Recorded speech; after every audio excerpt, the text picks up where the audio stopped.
20 years. For 2 decades, I poured my heart and soul into one company. I wasn't just an employee, I was part of the foundation.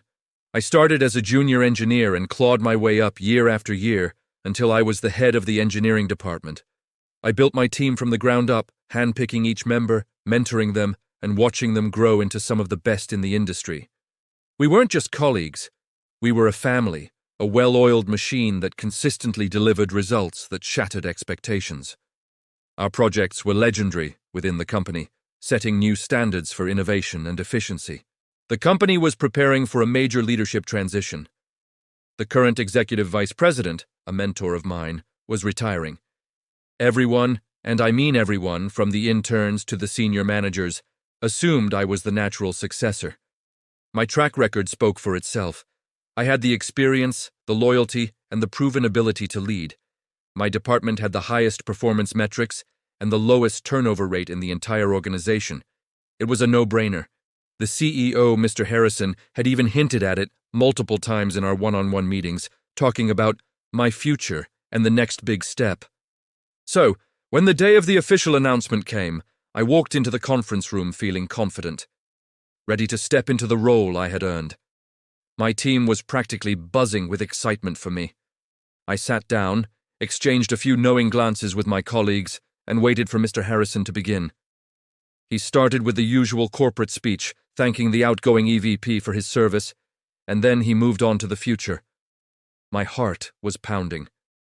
This was it. Then he said the name, and it wasn't mine.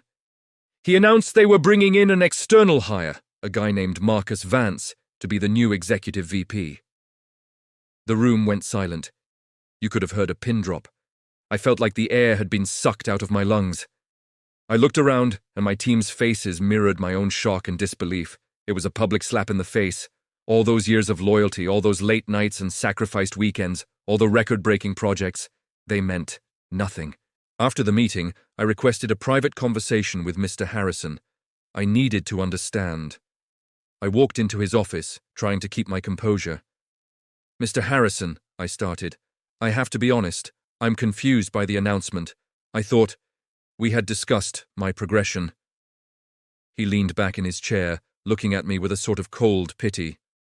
Look, he said, you're a great department head, a fantastic manager, but an EVP needs a certain vision, a fresh perspective. Marcus comes from a top competitor. He brings new blood. New blood? I was the one who had built the most profitable division in his company. I was the one who had nurtured the talent he now took for credit. He was essentially telling me I was good, but not good enough. That my 20 years of dedication had made me stale, not seasoned. He ended the conversation by saying, "Your role is secure. Just keep doing what you do best." He didn't get it. He had just told me I had hit my ceiling. There was nowhere else for me to go. I walked out of his office, feeling numb. That night I couldn't sleep. The words stale and not good enough echoed in my mind. But as the initial shock wore off, it was replaced by a cold, hard resolve. If he didn't see my value, I would find someone who did. The next morning I polished my resume for the first time in 2 decades. I knew my worth, and more importantly, I knew the worth of the team I had built. I started discreetly reaching out to my network. It didn't take long. Within a week, I had a meeting lined up with the CEO of our biggest rival, a company called Innovatech. They were known for valuing talent and promoting from within. I walked into that meeting prepared to sell not just myself, but the vision I had for an engineering division.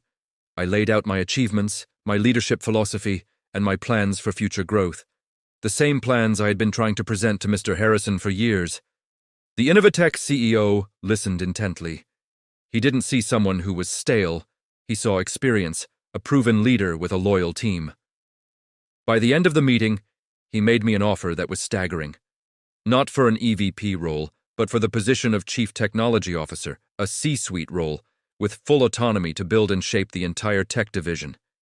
He didn't just meet my salary expectations, he blew them out of the water and offered a substantial equity stake in the company. The hardest part was leaving my team, or so I thought. I gathered my 6 key senior engineers, my core leadership group, for a private dinner. These were the people I had mentored for over a decade. I laid it all out on the table. I told them about the CEO's decision, my conversation with him, and the incredible offer from Innovatech. I told them I had handed in my resignation and that my last day was in 2 weeks. I made it clear I wasn't trying to poach them, but that I owed them the truth. I expected them to be disappointed, but to stay where they were secure. What happened next stunned me. My lead architect, Sarah, spoke up first.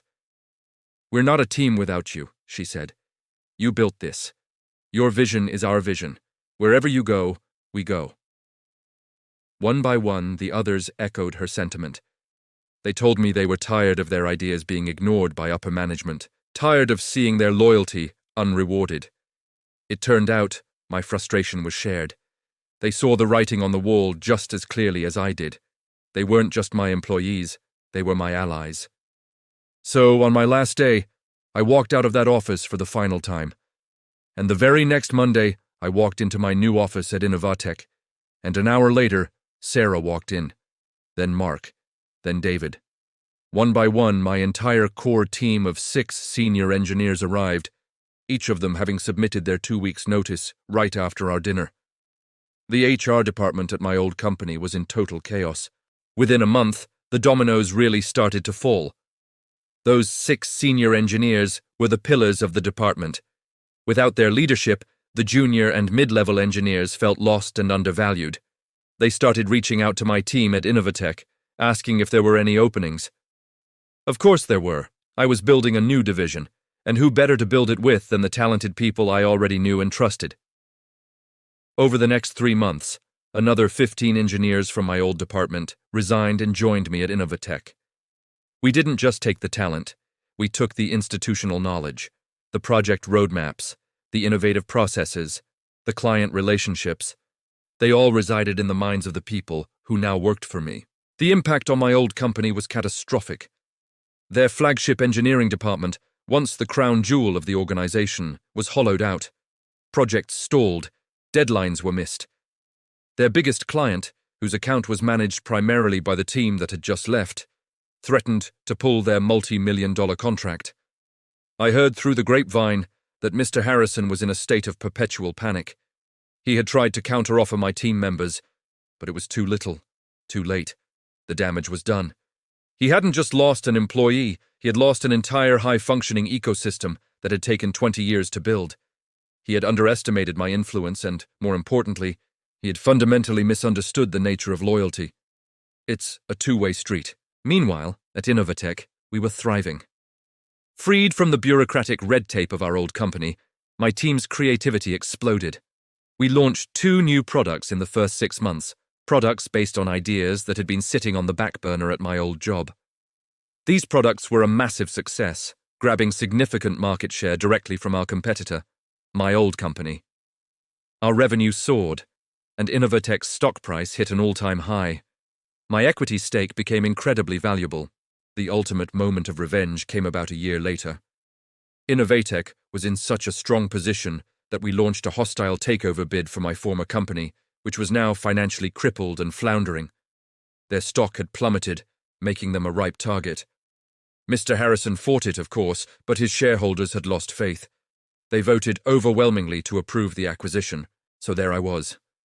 A year and a half after being told I wasn't EVP material, walking back into my old office building. Not as an employee, but as the CTO of the company that now owned it. Mr. Harrison was forced to resign. I saw him clearing out his desk on my way to a board meeting. He wouldn't make eye contact. He didn't have to say anything.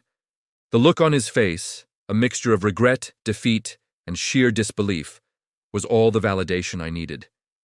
He had a choice between loyalty and new blood. He chose wrong, and it cost him his company.